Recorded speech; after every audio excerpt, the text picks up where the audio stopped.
que estaba tomando lugar por cuenta, vuelvo y repito, de la arremetida con la que hoy amanecemos, una arremetida de los amigos del crimen, de las movilizaciones y de la política de Petro. Y aquí no nos vamos a obligar, seguir en pie de lucha. Néstor, yo lo tengo que dejar porque esta situación necesita mi atención permanente, aquí con el paro minero, con esta situación de los indígenas, y estoy llegando ya a una reunión. Vale, gobernador, lo dejo. Gracias por acompañarnos, gobernador Rendón. Muy amable. Gracias a ustedes. El gobernador Rendón, Felipe, atendiendo la emergencia por la toma de los indígenas a la Alpujarra, pero también me parece que por los laditos respondiéndole a Iván Cepeda en el tema de que Antioquia es la cuna de la parapolítica, de la narcoeconomía y del terrorismo de Estado, que es la frase que molestó tanto a los antioqueños. Me parece que con razón, por simplista, básicamente por reduccionista. ¿Será una casualidad que lleguen los indígenas hoy allí a la Alpujarra, Néstor? No sé, pero le decía porque hoy también, por otro lado, Felipe, está comenzando paro minero en el Bajo Cauca antioqueño y en el sur de Córdoba, que es toda la misma zona de influencia. Bueno, curioso, ¿no? Por decirlo menos. Así es. Señor, las palabras de Iván Cepeda son las que originan que Iván Cepeda esté diciendo esta mañana, Héctor, que ha sido tergiversado, que necesita y le pide al colombiano que aclare todo lo que él dijo en el discurso, el contexto en el que lo dijo en el discurso del pasado mes de febrero.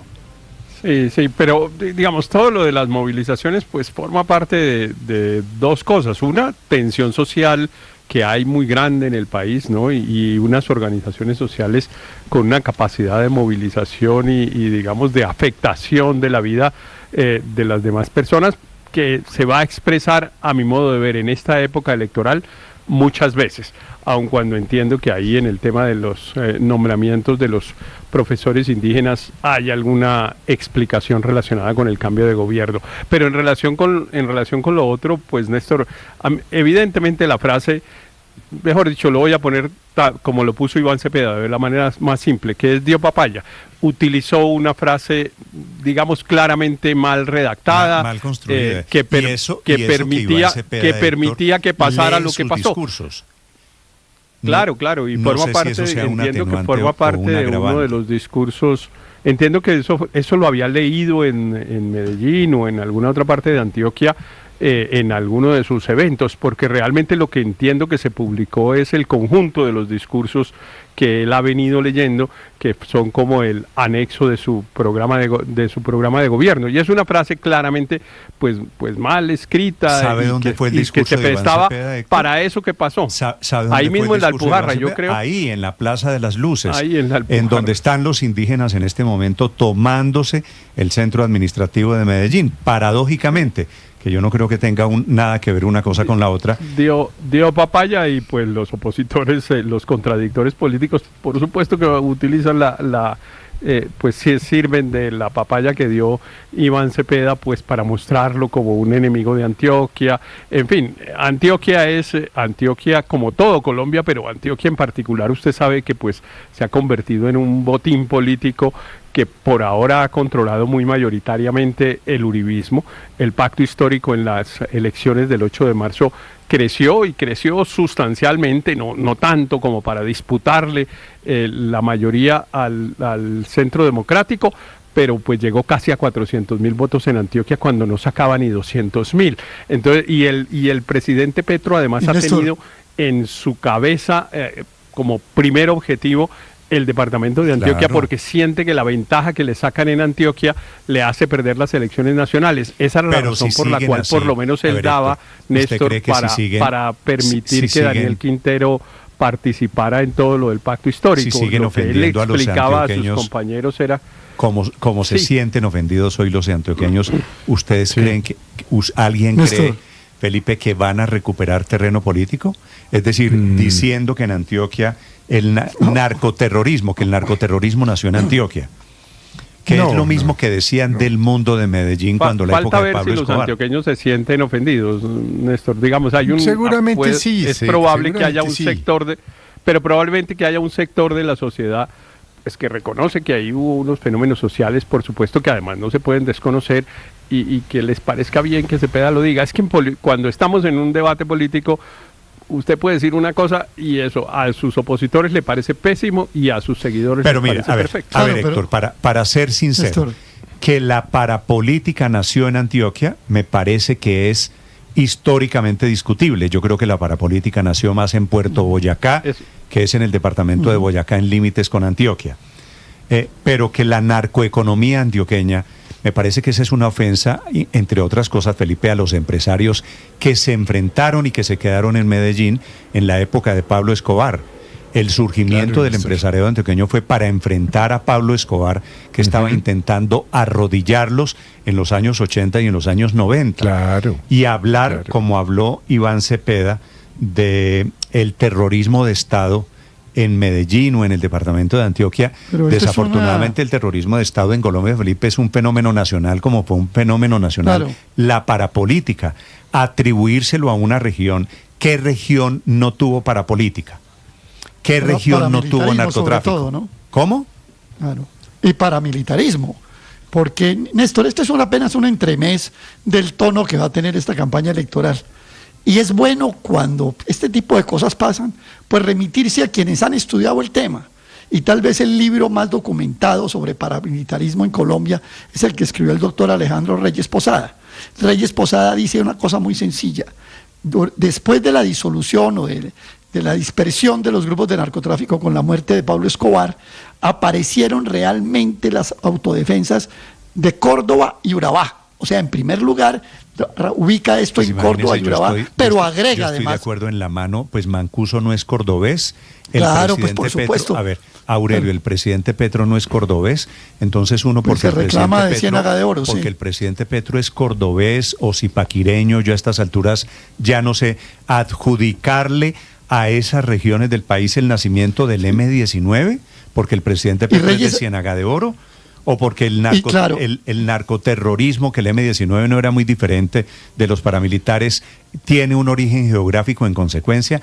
Todo es producto de un simplismo, de una caricatura muy fácil que se elabora dirigida a molestar a una región, porque usted puede coger lo bueno de una región y destacar lo bueno que le ha aportado una región, ¿no? Pero decide mostrar las vergüenzas que tienen diferentes regiones para sacar y para ofender políticamente Néstor, a una zona en donde les va mal en materia electoral. Señor Aurelio. Pero Reyes complementa además otra parte, otra cara que usted ya mencionó de alguna manera, es que él ubica en grupos de esmeralderos la creación, acuérdese de Puerto Boyacá, que se calificaba como la capital paramilitar de Colombia, en el Magdalena Medio, y después que se entendieron Puerto Boyacá a otros es departamentos Boyacá, ¿verdad? Es el límite con Antioquia. Claro, sí, claro, es Boyacá, claro. En Puerto Boyacá, Boyacá mismo, Casanare, Meta, Bichada y Cesar.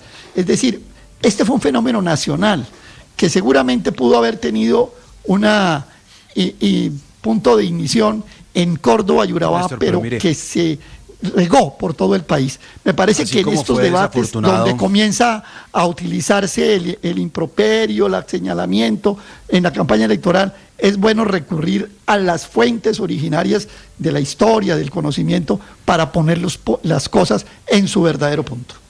Néstor, es que mire, no hay discusión que fue desafortunada la declaración del candidato Iván Cepeda. Y está bien que haya voces que llamen la atención, pero lo que es lamentable es que una de esas voces que llame la atención, como la del gobernador nada más y nada menos, pues caigan exactamente en la misma estigmatización. Es que nos repitió en esta entrevista, Néstor dijo, sino 3 o 4 veces, los amigos del crimen, de la movilización y de las políticas de Petro. Y lo repetía, los amigos del crimen, de la movilización y las políticas de Petro. Y uno se pregunta, ¿cómo es posible que el gobernador de Antioquia, para llamar la atención sobre el uso verbal, digamos, de la estigmatización, pues iguale en una misma frase, construya un símil diciendo que es lo mismo el crimen que la movilización que las políticas de Petro? Cuando se refería a los indígenas que pueden o no, yo no conozco el detalle si tienen o no razón los señores que están allá en la Alpujarra, pero a mí sí me parece de la mayor gravedad que se trate de apagar un incendio con gasolina y con esta retórica retórica también confrontacional y de estigmatización. Entonces, pues realmente aquí lo que necesitamos son líderes que estén dispuestos a cambiar el tono, a realmente escuchar al otro y ponerse en el lugar del otro y no simplemente agredirlo verbalmente. Bueno, para la gente de Antioquia que me quiera dar su opinión sobre la frase de Iván Cepeda, quienes están de acuerdo, ahí veo que están funcionando esta mañana muy activamente las bodegas, las del cepedismo. Son las 7 de la mañana, 10 minutos. Un saludo también para ellos. Esto les funciona, Néstor, digo, a la campaña de Iván Cepeda, porque de nuevo pone el foco sobre lo que ellos quieren ponerlo. ¿Qué es lo que quieren? Que es que centrala de nuevo sobre Álvaro Uribe. Yo creo... La campaña de Iván Cepeda, más allá de las propuestas, algunas de ellas muy vagas y muy simples, gira en torno a que él ha sido, y se proclama y se jacta de ello, quien llevó a la cárcel a Álvaro Uribe. Yo creo que el origen de todo esto es exactamente ese, Felipe, que Iván Cepeda quería ir a Medellín, el discurso en la Alpujarra, a molestar y a lanzarle un par de dardos a Álvaro Uribe, ¿cierto? Sí. Y entonces, si eso es así, entonces que no termina pida por ahí derecho. rectificación, Néstor. Porque, pues... Pero como es obvio, Néstor, eso no tiene por qué... No, estoy intentando explicar por qué uno va a Medellín a decir esto de Antioquia. Pues era para fastidiar y para ofender y para molestar a Álvaro Uribe. Pues en realidad no era para ofender, sino para recordar que efectivamente ahí habían ocurrido unas cosas a las cuales, digamos la gente o un sector de la opinión ha asociado con el expresidente Uribe. A eso tenemos que acostumbrarnos, Néstor, en los siguientes cuántos días nos faltan para la elección presidencial, 70 como 50 días. Aproximadamente. 70 días. Bueno, peor, yo faltan pensé que eran dos meses y medio 50, exactamente. porque van a ser 70 días, entonces, pues prácticamente insoportables. Vamos a tener un debate público que va a tener este tipo digamos, de expresiones de manera permanente, y acusaciones de un lado y acusaciones de otro, y desafortunadamente los ciudadanos pues escogieron también ese camino. Había otros caminos en la política colombiana, pero pues los colombianos no parecen haberlo escogido. Para los colombianos parecen estar relativamente cómodos con este nivel de discusión, y unos se alinean con una barra y otros se alinean con otra. Yo siempre confié en que eso no pasara, pero ya estoy entregado. De acuerdo, Néstor, ¿no? Ya está pasando. La pelea, responde anoche el gobernador en un video, responde anoche Fico Gutiérrez, se mete en la pelea Paloma Valencia, se mete en la pelea Belardo del Espriella. Mi lectura es que esto le sirve a Iván Cepeda y le sirve al presidente Petro. Néstor, porque al final termina quitando la conversación de Paloma Valencia y de Juan Daniel Oviedo. Lo más interesante de las elecciones del domingo pasado en materia política, en mi opinión, es que se le quitó al gobierno la iniciativa de la conversación en todos los ámbitos. Se empezó a hablar de una cosa distinta. Aquí con esto, lo que está pasando es que de nuevo gira la conversación sobre lo que quiere que gire el candidato del petrismo. Néstor, esto era inevitable porque hay dos factores de fondo aquí. Uno, pues... que el mapa electoral se refleje en la discusión de la campaña. En Colombia el mapa es clarísimo. El centro es antipetrista y la periferia es petrista, con la excepción de Bogotá.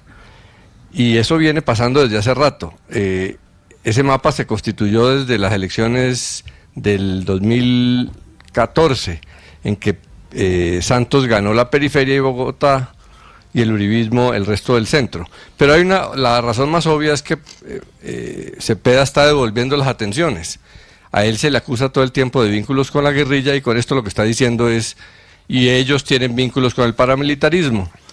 Si la discusión se degrada tanto, es inevitable. Y como el petrismo quiere penetrar mejor en Antioquia, pues sabe que hay muchos antioqueños no uribistas que valoran ese debate, coinciden con Cepeda y ponen a la contraparte a responder en los mismos términos. O sea que era inevitable que Cepeda tocara ese tema cuando lo están atacando por lo contrario. 7:14 minutos. Opiniones en la cuenta Blue Radio Com, cuenta Néstor Morales. Para quienes están en el canal de YouTube, un saludo para todos los oyentes. Felipe, esta polémica no será la última. En segundos también les hablaré. Esto está apenas empezando. Es que faltan 70 días. 70 días larguitos, Felipe, de las elecciones. Vamos a tener un ambiente para todos político, los lados. Pues bala en sentido figurado, por supuesto. Lleno de crispación. Lleno de crispación, porque el país está polarizado en esto, y el país va a votar polarizado. En segundos, a propósito, la lista de los candidatos que quedaron formalmente inscritos pasamos de 100 a 14, que son los nombres que estarán en el tarjetón. Estás escuchando Blue Radio. Faltan 87 días para la Copa del Mundo.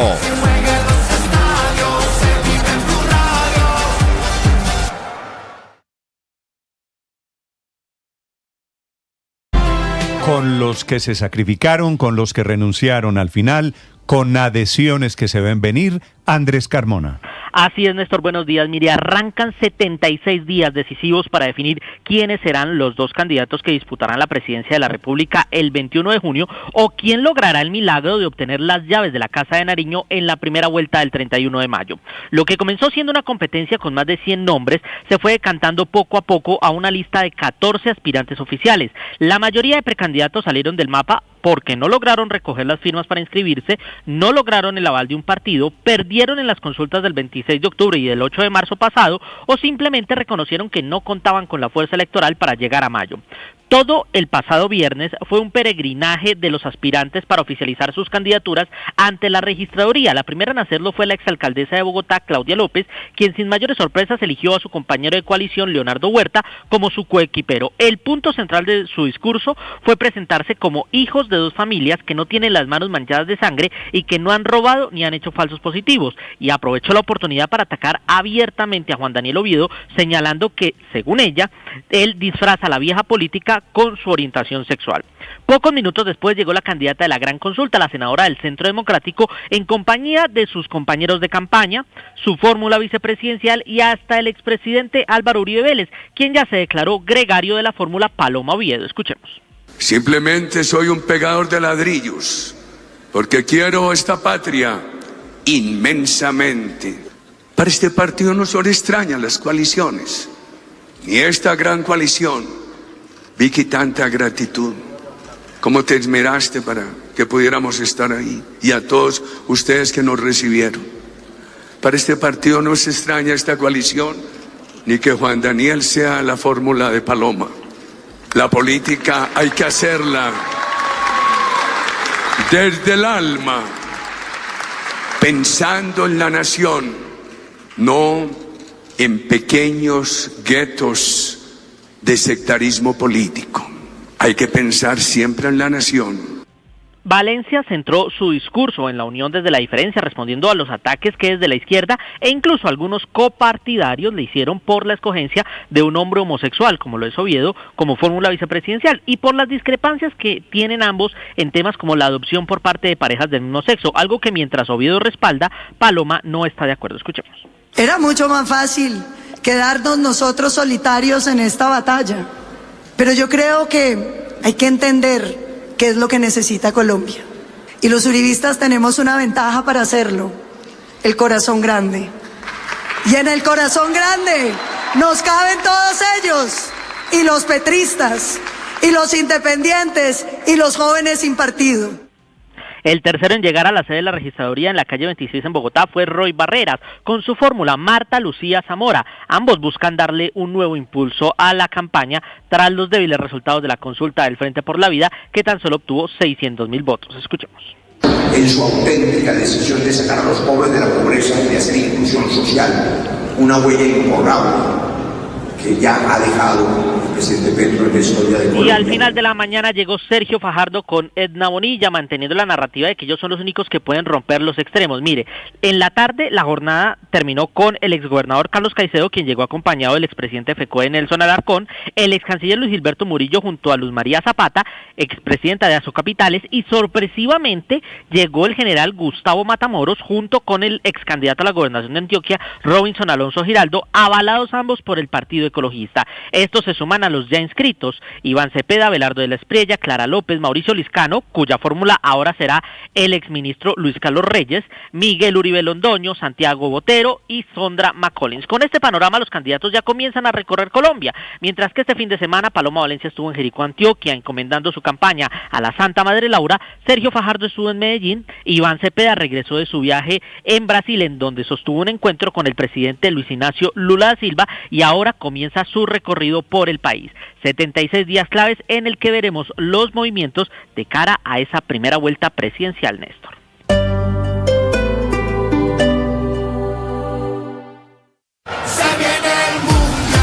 Faltan 87 días para la Copa del Mundo.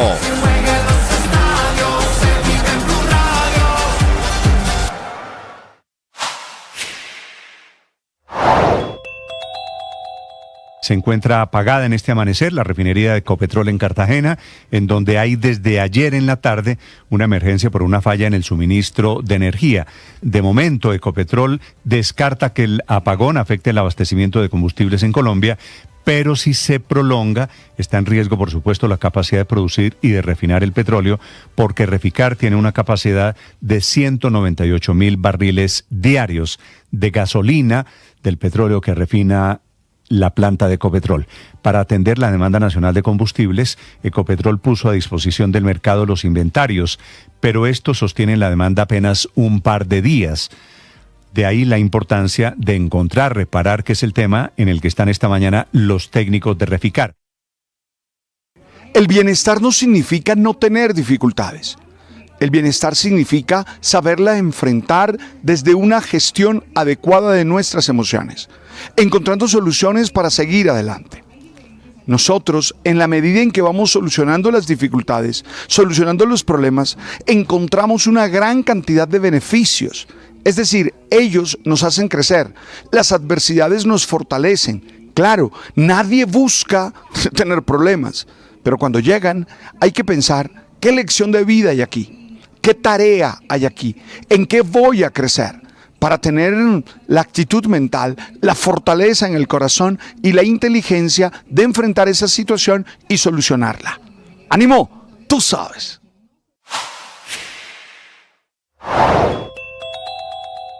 Colombia, según Venezuela, va a importar gas desde allí. Lo van a traer en camiones cisternas. Este fin de semana, después de la reunión con ministros colombianos, cruzaron 8 camiones cargados con gas que Venezuela le entrega a Colombia a modo de donación. Un primer envío del negocio del que el gobierno Petro quiere firmar con Venezuela, con Caracas, pero que depende de que Estados Unidos levante todas las sanciones que tiene a modo de bloqueo. Esta donación de los 8 camiones con gas ocurrió mientras la presidenta Delcy Rodríguez se reunía en Caracas con los ministros de Defensa y el de Minas, el primero Pedro Sánchez, el segundo Edwin Palma, que viajaron al Palacio de Miraflores en vez del encuentro que iba a tener el viernes el presidente Gustavo Petro, que como recuerdan ustedes fue cancelado. Colombia está pidiéndole hoy a Estados Unidos que levante las sanciones para facilitar la importación de gas venezolano. Nosotros que tenemos gas lo vamos a traer desde Venezuela porque sí, porque parece más conveniente. La experiencia espiritual nos hace saber que somos un sistema, que de alguna manera estamos relacionados y que tu bienestar impacta el mío y que mi felicidad impacta la tuya y que... El padre Alberto Linero es periodista y también está en Mañanas Blue. 7 de la mañana, 23 minutos. Creo que haber confundido espiritualidad con religión ha hecho que muchas personas desprecien o sospechen de cualquier práctica o experiencia espiritual. Hoy quiero dejar claro que son 2 experiencias bien diferentes.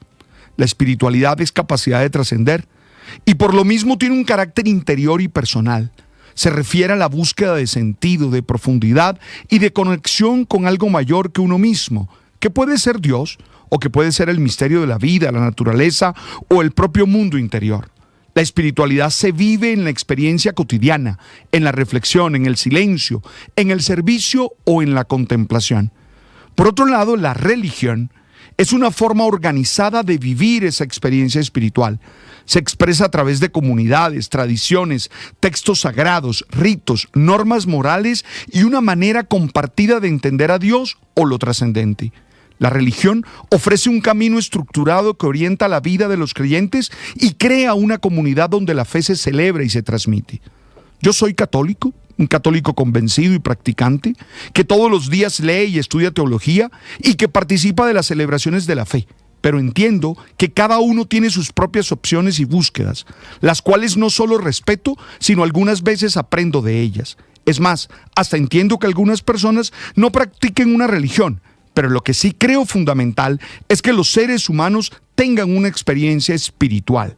Estoy convencido que la experiencia espiritual es fundamental en el bienestar. La espiritualidad genera bienestar porque ayuda a la persona a vivir con mayor profundidad, con mayor sentido.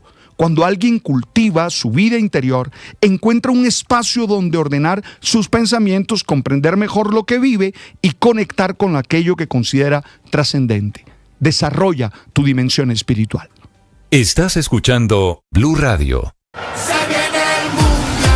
Faltan 87 días para la Copa del Mundo.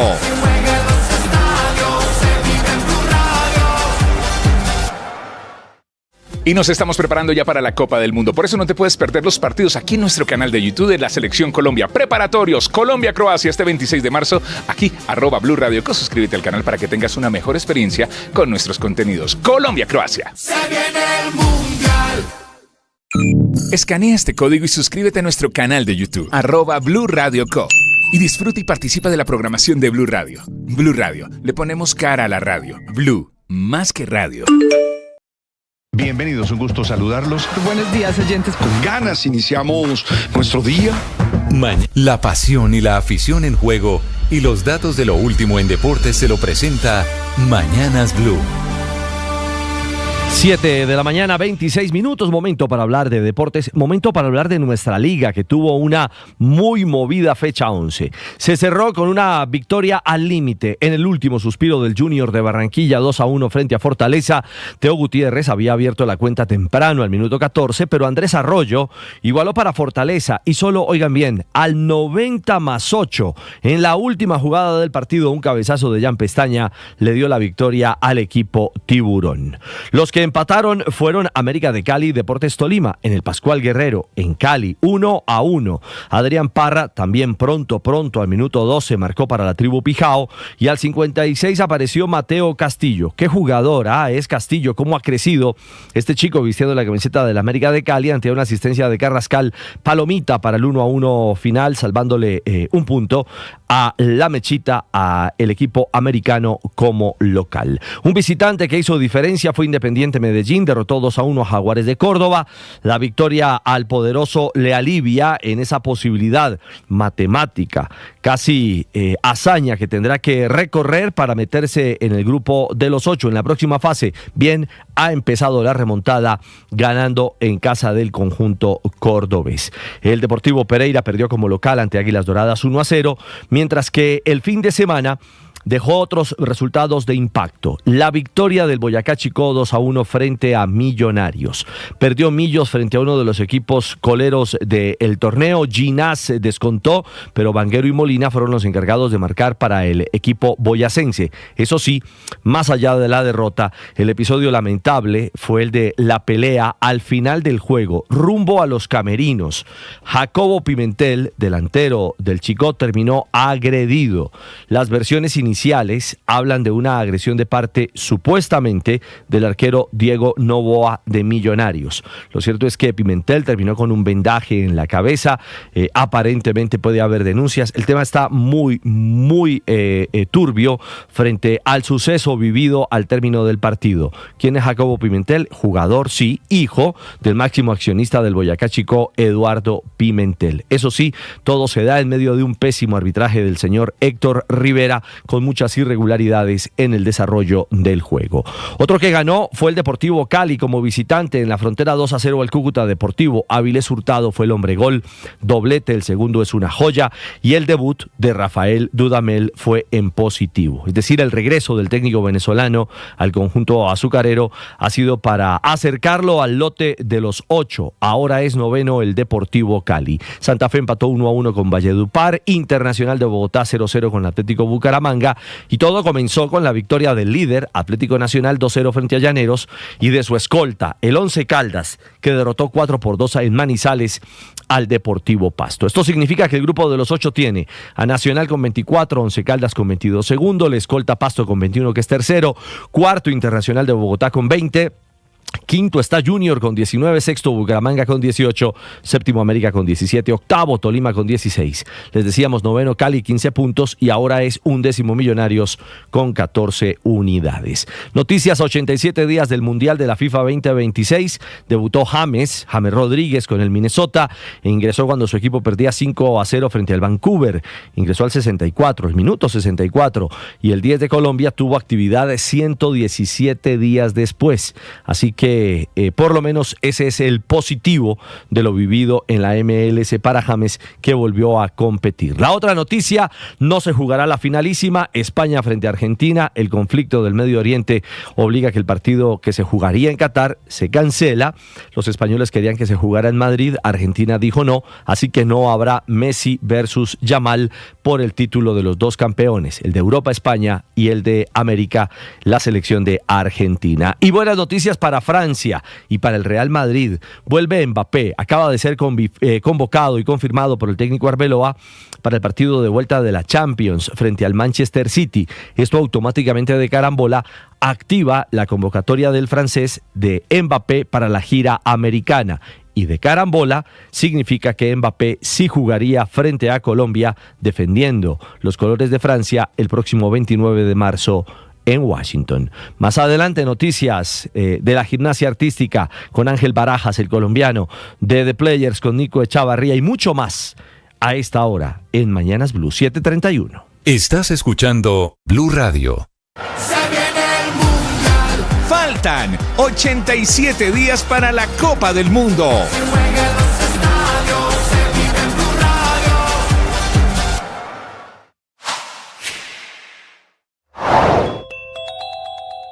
Inmensa controversia política que desata el candidato del petrismo, Iván Cepeda, que esta mañana está haciendo aclaraciones y pidiendo rectificaciones sobre su controversia alrededor del departamento de Antioquia.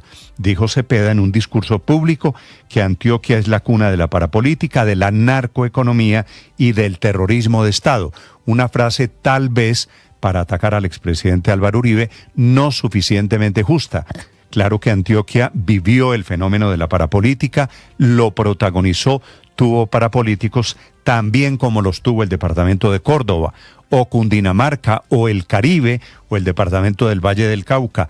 Y la economía antioqueña, seguramente un pedacito, el sector del banano especialmente, claro que estuvo relacionada con la fundación de las Convivir y la financiación del paramilitarismo, pero de ahí a volver la economía antioqueña en uno de los fenómenos relacionados con el paramilitarismo, por supuesto, y hablar de narcoeconomía es una ofensa tal vez injusta y generalizada.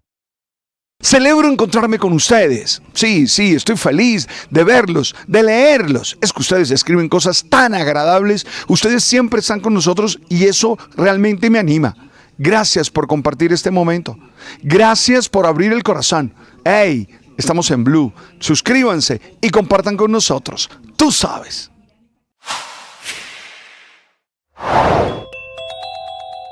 Se encuentra apagada en este amanecer la refinería de Ecopetrol en Cartagena, en donde hay desde ayer en la tarde una emergencia por una falla en el suministro de energía.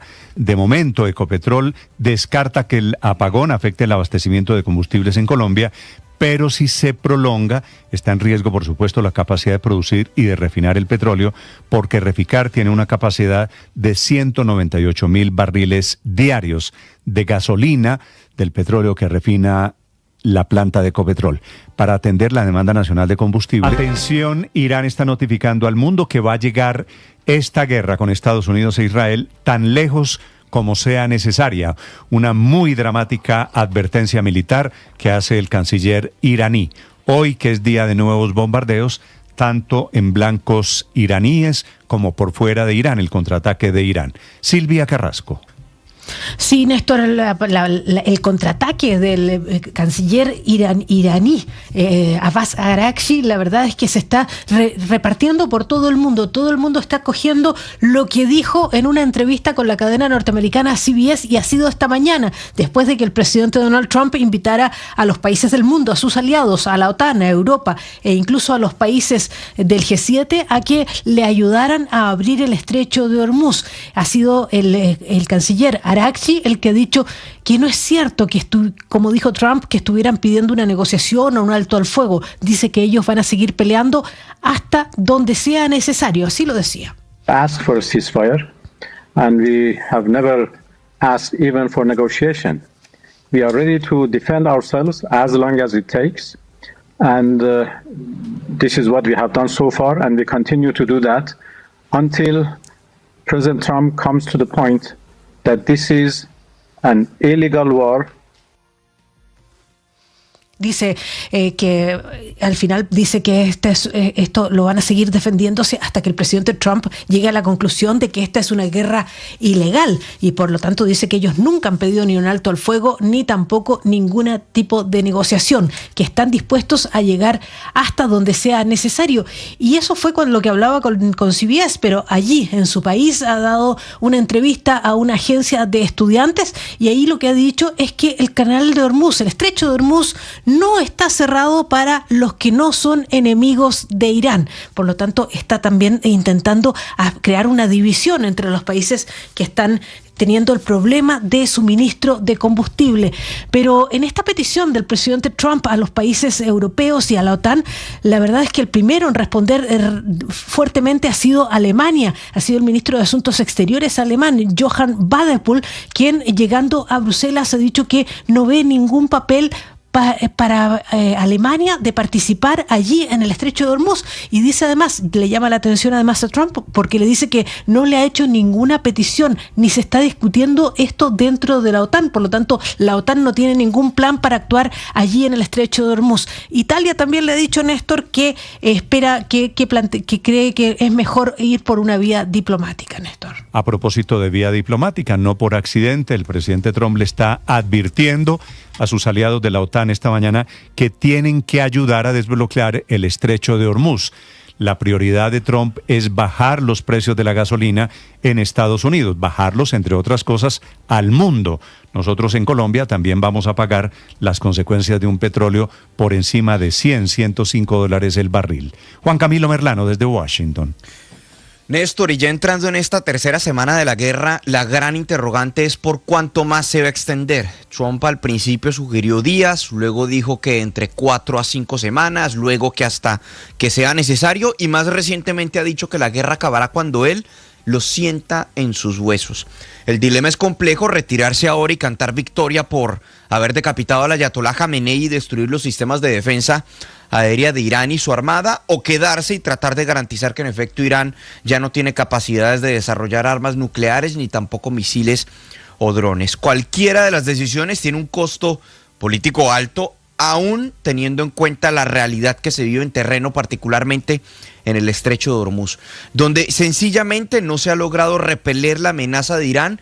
Y lo más reciente que el presidente Trump intenta hacer es llamar a esa coalición internacional para escoltar buques por el estrecho. Escuchemos lo que decía Trump hace tan solo unas horas. We're talking to countries about policing the straits because they are the ones, we don't get oil, very little, 1%, 2%. And China, as an example, gets about 90% of its oil from the Hormuz Strait. Estamos hablando con países sobre la posibilidad de vigilar el estrecho de Hormuz. Ustedes saben que nosotros no obtenemos nuestro petróleo de allí, obtenemos muy poco, el 1 o el 2%, a diferencia, por ejemplo, de China, que depende en un 90% su petróleo del estrecho de Hormuz. Sería bueno tener otros países vigilando con nosotros, y militarmente hemos derrotado exitosamente a Irán, era lo que decía el presidente Trump. Ya lo mencionaba Silvia, el escepticismo de algunos aliados en Europa frente a la propuesta de Trump. Él mencionó que había unos 7 países que harían parte de esta iniciativa, pero no nombró a ninguno de esos países. Lo que sí dijo claramente es que Estados Unidos recordará quienes respaldaron en esta iniciativa y quienes dijeron que no. Otro anuncio llamativo u otra advertencia llamativa que hizo fue a propósito de Cuba. Dijo que primero se van a encargar de Irán y que después seguirá la isla. One other comment. Tell us about Cuba. You're talking to Cuba. What do you want to hear from them? And what is that risk for them? I am holding Cuba. Cuba is a failed nation. Cuba also wants to make a deal. And I think we will pretty soon either make a deal or do whatever we have to do. We have a lot of great people that happen to vote for Trump. Not that that matters, but we have a lot of great people from Cuba that were violently and viciously thrown out of the country, and worse, their families were killed. And so we're talking to Cuba, but we're going to do Iran before Cuba. And what is that? Allí decía el presidente Trump, Cuba es una nación fallida, ellos también quieren llegar a un acuerdo, creo que lo vamos a hacer de alguna forma, o vamos a llegar a un acuerdo o vamos a hacer lo que sea que tengamos que hacer, decía el presidente Trump, y añadía, hay muchos cubanos, del gran pueblo cubano, hay muchos de ellos en Estados Unidos y votaron en números grandes por mí, eso no tiene nada que ver, pero en todo caso, primero vamos a hacer Irán y después vamos a hacer Cuba, era lo que decía el presidente Donald Trump. A propósito de la isla, hay algunos reportes que indican que esta semana sería anunciada una serie de reformas económicas que permitirían particularmente que exiliados cubanos en Estados Unidos inviertan o adquieran firmas cubanas con visto bueno del régimen allí en la isla, Néstor. Estás escuchando Blue Radio. Faltan 87 días para la Copa del Mundo.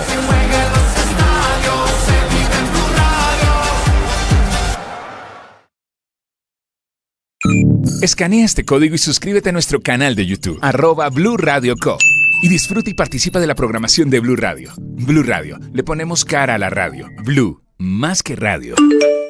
Olis, yo no es que sea chismosa, pero dar información es que sea pecado. Les habla Barbarita. ¿Saben cuál es el mejor show deportivo de la radio? No, pues Blog Deportivo. ¿Que a qué horas? Pues de 2 a 4 de la tarde. ¿Que en dónde? Aquí, en nuestro canal de YouTube. La madre para que no nos vea.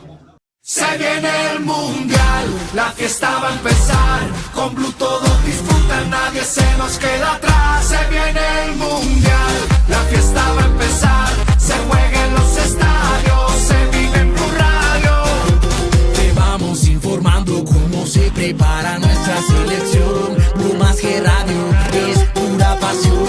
En la pantalla, en la radio. Señor ministro Armando Benedetti, buenos días. Muy buenos días, Néstor, a la mesa de trabajo, a cada una y uno de sus oyentes en esta mañana. ¿Cómo está, ministro? Bueno, pues bien, tranquilo. Las elecciones salieron muy bien para el gobierno. Se activó un plan que se llama el Plan Democracia un año antes de las elecciones. Se le dio aseguramiento a los candidatos 7 meses antes de que fueran candidatos al Congreso y a la Presidencia de la República. Hubo relativa paz, mejor que en otras épocas, y pues esa jornada salió bien, no solamente en el tema para el gobierno, sino también para el partido al que yo pertenezco, que es el Pacto Histórico. Sí. ¿Dice usted porque sacaron 25 congresistas? Parece que hay el 26, pero no estoy muy enterado de realmente qué va a suceder. Sí, lo del 26 es un tema todavía que está en escrutinio, resultados del escrutinio que no se conocen. De momento hablemos de 25. ¿Usted quedó tranquilo? ¿Usted cree, le ve alguna relación con la actitud del gobierno en la campaña electoral a ese resultado del pacto histórico? Pues yo no sé, yo no sabría decirle qué tanto realmente el gobierno ha intervenido, porque intervención en política es algo completamente diferente y si quiere ahorita le comento sobre eso. Pero muy seguramente la gente que es afecta o cercana al gobierno pues volvió a votar por ese mismo gobierno y básicamente por el presidente Petro, que demostró que es el ganador de las elecciones, que es un monstruo político muy fuerte para los contendores y que realmente pues esa votación es por el presidente Petro. Sí, usted me dice que Petro es el ganador de las elecciones, pero que el gobierno no participó en política. A ver, participación en política según la ley 996 del 2005, que es la que tiene que ver qué es intervención en política en temas disciplinarios. Lo que habla ahí, Néstor, es usted, y también hay otro que es el artículo 422 del Código Penal. Se habla en las dos que tiene que haber una coerción con base en las funciones suyas de cargo público, sobornos para que voten, ascensos, promoción de bonos, convenios territoriales, para que así sea y se busque el voto por un candidato. Eso es lo que es intervención en política. En el disciplinario, el que yo le decía, el de la ley 996 de 2005, lo que habla es que lo que usted no puede hacer es publicidad electoral. Publicidad electoral es cuando usted da un afiche, un panfleto en el cual usted está invitando a votar por alguien. acompañe. Ahora, otra cosa diferente que no habla así, pero para yo tratar de expresarme mejor, es la publicidad política, que es más o menos lo que usted puede tener de las ideas. Si usted quiere un Estado que sea centralizado o centralizado, si usted quiere que las horas extras sean a partir de las 8 de la noche o a las 10 de la noche, si usted quiere que el salario mínimo vital sea, etcétera, etcétera, son ideas que tienen que ver con el gobierno nacional, que en ese momento usted no está haciendo una invitación a votar por nadie. Según la ley, le estoy hablando según la ley. Y no es claro que el gobierno, usted y que el presidente Petro están participando en lo que usted llama publicidad electoral, haciéndole campaña a algunos, o le hicieron campaña, o le siguen haciendo, porque estamos todavía en campaña, haciéndole campaña a algunos candidatos. No, Néstor. Yo, por ejemplo, a mí el presidente Petro me dijo, no se meta en absolutamente nada. Créame que me lo dijo, hasta hago una infidencia, me dijo, terminamos agarrados. Y yo me quedé completamente quieto para las elecciones del 8 de marzo y mucho más para el tema de las consultas. Yo dije públicamente que no iba a votar las consultas y mostré los 2 tarjetones que yo no estaba votando en consulta. Así que la intervención en política que usted haya dicho que yo cojo los convenios que tengo que firmar con alcaldes o departamentos y los haya usado para que alguien vote o un alcalde vote por un candidato, eso no ha pasado. O algunas de mis funciones públicas las he usado para decirle a la gente que vote por un candidato, no ha pasado. Lo mismo por parte del presidente de la República. Otra cosa es que tengan opiniones políticas que se enmarcan entre la libre expresión que está en el artículo 20 de la Constitución, pero no es intervención en política según la ley 996 del 2005 y el artículo 422 del Código Penal. Hablemos un minutico de eso. El presidente Petro anoche defendiendo a Iván Cepeda, hace 8 días defendiendo con fines electorales decisiones de gobierno relacionándolas con su partido, el del presidente Petro, pero que es el mismo suyo, ¿no? El pacto histórico. ¿Eso no es propaganda política? Pero Néstor, a ver, si usted nos centramos más en la discusión, y lo ha respondido ya, es una discusión de dónde nace el paramilitarismo, más allá de defender a uno o al otro por unas expresiones que dijo un candidato. Para mí no me gusta que exista esa estigmatización de lado y lado de alguna de las campañas de la una con la otra. Lo que sí es verdad, y usted y yo no podemos negar, es que el paramilitarismo nació en Antioquia con base en el narcotráfico, y eso hizo alianza con unos políticos y eso hizo agua en el Congreso de la República. Esa es una verdad. Ahora, que yo invitaría a que no nos quedemos en ese pasado, en esa estigmatización al pueblo paisa, y que al mismo tiempo empecemos a hablar de propuestas, que es lo que interesa a la gente, y no polarizar tanto las elecciones, estaría yo proponiendo esa actitud. Pero si el presidente se pronuncia sobre eso, yo no lo veo más por una defensa del candidato Cepeda, sino más bien por unas denuncias que él hizo primero en el 2005 y luego en el 2007, en los cuales él es el que devela las alianzas entre los políticos y el paramilitarismo. A eso más bien yo veo una referencia del presidente más allá de una defensa de un candidato. Pero que usted ha participado en política y pone videos participando en política, digo, ministro, no lo digo yo, se lo dijo la semana pasada la defensora del pueblo. No, la defensora del pueblo, lo que pasa es que ella se molesta es porque hay una candidata y un candidato que me cogieron de bobo y de pendejo y me humillaron, me atacaron la dignidad durante creo que 2 meses sacando video todos los días diciendo una cantidad de mentiras y de difamación, y se quemaron. Ellos creían que por hablar mal de Benedetti iban a sacar una votación. Y lo único que hice fue burlarme, o sea que la defensora del pueblo parece no entender eso, o no le importó que durante 2 meses acabaran con mi dignidad, me humillaran, me dijeran absolutamente nada, me ponían como un ratoncito, con un traje naranja de los presos de Estados Unidos y todos los días diciendo mentiras y bobadas. Eso no le parece humillante a ella. Yo lo único que hice fue burlarme de alguien que eso, pero yo no estoy participando en política, y más porque la contienda electoral ya se había acabado el 8 de marzo. Si hubiera hecho eso antes, estaba diciendo no voten por ellos, o alguien podría pensar eso, pero ya se había acabado la contienda electoral, ya no eran candidatos, ya no tenía por qué pedir el voto. Sí, ministro, estoy mirando la ley, la 996 de 2005, que es la ley de garantías electorales. Sí. Y leo en el artículo 30 que son las prohibiciones al presidente durante la campaña presidencial. Y leo el tercer punto. Dice, le es prohibido al presidente referirse a los demás candidatos o movimientos políticos en sus disertaciones o presentaciones públicas como jefe de Estado o de gobierno. la arremetida de la semana pasada contra Juan Daniel Oviedo del presidente Petro en sus redes sociales, ¿no le parece que está infringiendo ese artículo de la norma? Pero es que es referirse a lo que tiene otra vez. Una cosa es referirse al tema como lo dice ahí dentro de ese artículo en su completa esencia, que es la que tiene que ver con publicidad electoral. Eso es clave, porque yo tengo libre expresión a decir que ese candidato está pensando, por decir algo, no, para que me entiendan mejor, está pensando en que el Estado debe ser centralizado y yo creo que debe ser descentralizado. Eso yo puedo opinar, es parte de la libre expresión. Ahora, otra cosa es decir, vea, no voten por ese tipo, porque resulta que él está pendiente de que el Estado sea centralizado, y yo no quiero que así sea.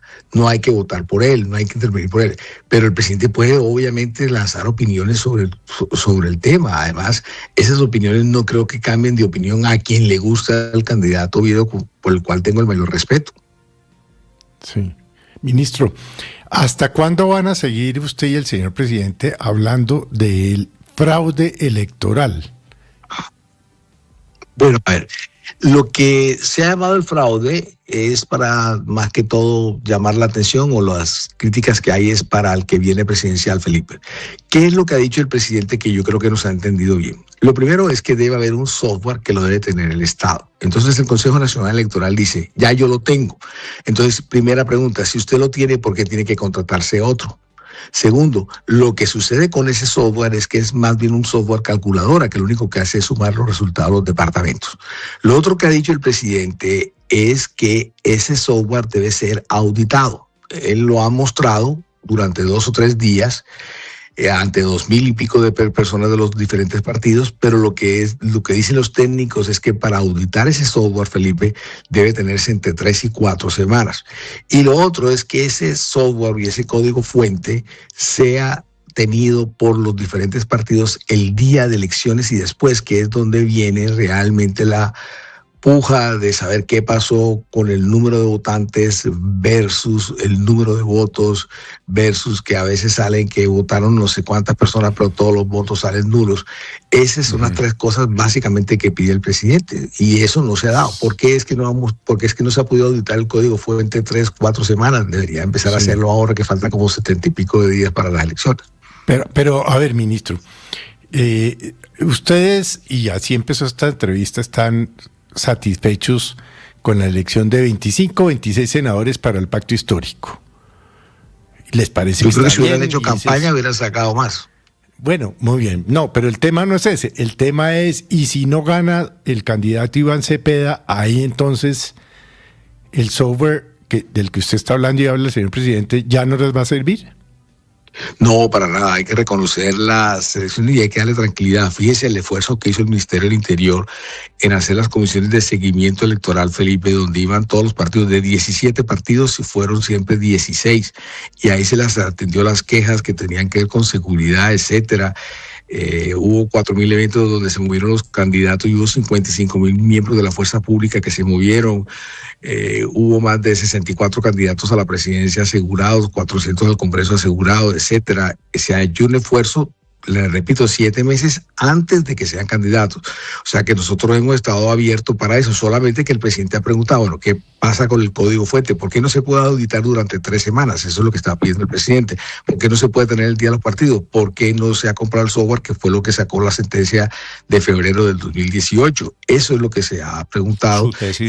Su tesis, quiero decir, ministro, la suya, la del presidente de la República, es que hubo fraude, pero ustedes ganaron las elecciones al tiempo. No, no es que haya fraude, sino que no se ha hecho lo que se ha pedido, y eso no tiene nada de malo. Mientras que usted tenga dudas. Ministro, usted y el presidente han hablado de fraude. No, yo no he hablado de fraude. ¿No ha hablado de fraude? No, lo que ha dicho es que podría haber un fraude si no se toman estas decisiones. Y no tiene nada de malo, Néstor, que haya unas dudas, que se pregunten y que democráticamente se puedan solventar. Ministro, yo tengo las mejores relaciones con el registrador. Los gobiernos en el mundo no denuncian fraude. Los gobiernos en el mundo no hacen preguntas. Los gobiernos arreglan los fraudes. Los gobiernos resuelven las preguntas. Sí, pero usted sabe que cuando se habla en febrero del 2018 de que se dice que se tiene que tener un software por parte del Estado, de la nación, no se tiene y lo que se hace es otra licitación para que una empresa privada la gane y esa es autonomía de la registraduría a quien le da la licitación. Y de 26 licitaciones se ha ganado 25 en la misma empresa de las últimas elecciones. Entonces a eso es lo que se refiere el presidente. Ministro, le hago Esos una pregunta datos, final. Claro, pero perdóneme, Néstor, es Señor. que el registrador Hernán Penagos ha sido insistente en señalar que ese software ya es del Estado y está en manos del Consejo Nacional Electoral. Y entonces si es del Estado, ¿por qué hay que contratar otro para el preconteo? No, es que entonces hay dos software. Es que hay, pues usted lo sabe muy bien, ministro, hay diferentes categorías. Uno es el de la totalización local y regional y otro es el software nacional. Exacto, el 3 de la totalización. El nacional es del Estado, lo tiene el CNE. Y esa es una calculadora, que lo único que te suma son los resultados que te dan, pero la trazabilidad desde que se marca el E14 está en manos privadas y desde que se hace la transmisión de datos está en términos privados y cuando se hace el preconteo está en términos privados. Luego, entonces la pregunta es fácil, ¿por qué si hay un software nacional hay que contratar otro? Luego, no es de la nación el que hace el preconteo, que es el más de los más importantes, y ese es el que se hace porque el escrutinio lo que hace es totalizar las cifras que te dan de los diferentes departamentos. Pero al final ese software es una calculadora también, porque lo que hace es recibir los datos de los jurados y sumar. El código fuente no, el código fuente hay que supuestamente auditarlo, que eso es lo que pide el presidente. Vea, los técnicos dicen que para auditarlo se necesita entre 3 y 4 semanas. No puede ser en 2 o 3 días. Una cosa es mostrar el software y otra cosa es auditarlo, y lo que se ha pedido es eso. Así que en sana calma lo que se pide es eso. Esperamos que esta vez el registrador, con quien tengo las mejores relaciones, se pueda buscar una auditoría. Estoy seguro que él va a buscar la forma de que así sea. Ministro, una pregunta final sobre la participación en política. Ese ataque del presidente Petro a Juan Daniel Oviedo, ¿qué razón de ser tiene? El ataque de las lentejuelas, el ataque de las plumas y lentejuelas del fin de semana, que las plumas y lentejuelas esconden a los vampiros. ¿Por qué la cogieron contra Juan Daniel Oviedo? Bueno, yo no estoy para interpretar las palabras del presidente, pero trato de hacerlo y creo que lo que se está refiriendo es que él, que supuestamente parece que es del centro, finalmente termina siendo derecha. Y ahí lo que hay es una opinión política, ahí no está vetando a nadie para votar, ni está incitando a votar o invitando a votar por otra persona. Es que, le digo, es muy diferente lo que es intervención en política según la ley, porque es que alguien puede creer que yo intervengo en política porque opiné sobre algún tema o sobre la reforma laboral o sobre la reforma de la salud que se debió haber hecho. Eso no es intervención en política. Yo puedo decir, la reforma de la salud no la hizo. Si usted cree que alguno de los candidatos puede hacer la reforma de la salud, vote por esa persona si usted cree que la salud funcione. Esa es una opinión política. Pero otra cosa es si yo le digo al alcalde, mire, como yo le ayudé en tal tema, con tantos recursos, alcalde, haga el favor y me vota por este candidato, por este candidato. Esa es intervención en política. Ministro, pero este es el fondo del asunto. ¿Ustedes como gobierno no tienen que demostrar que son neutrales? O sea, es que se volvió costumbre que ustedes desde el gobierno defienden a unos candidatos los que les gustan y usted me dice, no, eso es normal, porque tiene derecho a la libre expresión. Y ya vamos con que el derecho a la libre expresión se sienten con el derecho de criticar a Juan Daniel Oviedo porque les parece que es de derecha o porque es gay o por la razón que sea.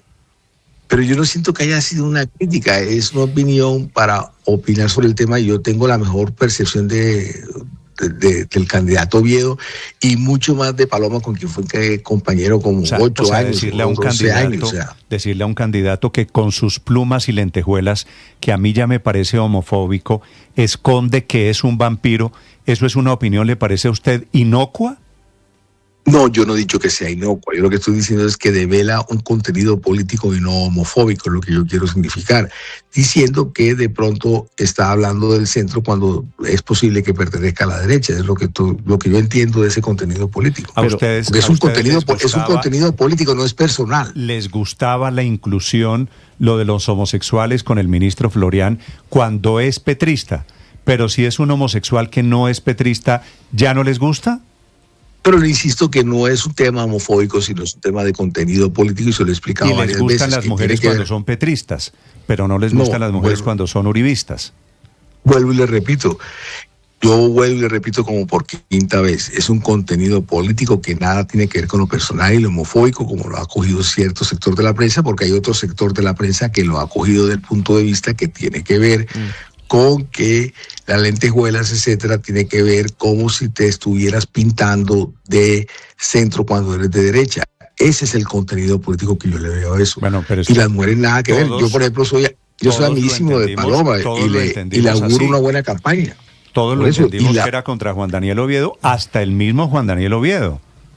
Sí, creo que el señor candidato Juan Daniel Oviedo se molestó y él tendrá razones para molestarse y expresar si está molesto o no. Yo creo que eso es válido que él lo haga y más como candidato, pero le insisto que es un contenido político lo que tiene eso, en el sentido de que no es tanto del centro, sino que es más bien derecha. Eso fue lo que le interpreto yo al señor presidente que quiso decir. Claro, pero en cualquier caso, ministro, y volviendo al fondo del asunto, hay una sentencia de la Corte Constitucional, la C-794 del 2014, que dice que la prohibición para participar en política no solamente se refiere a actos positivos de apoyo como los que usted nos dice, hacer publicidad, repartir volantes, sino que abarca cualquier conducta que rompa la neutralidad del cargo. Con esto no es claro, no es evidente que el presidente está rompiendo de lejos la neutralidad que debería tener frente a las candidaturas presidenciales.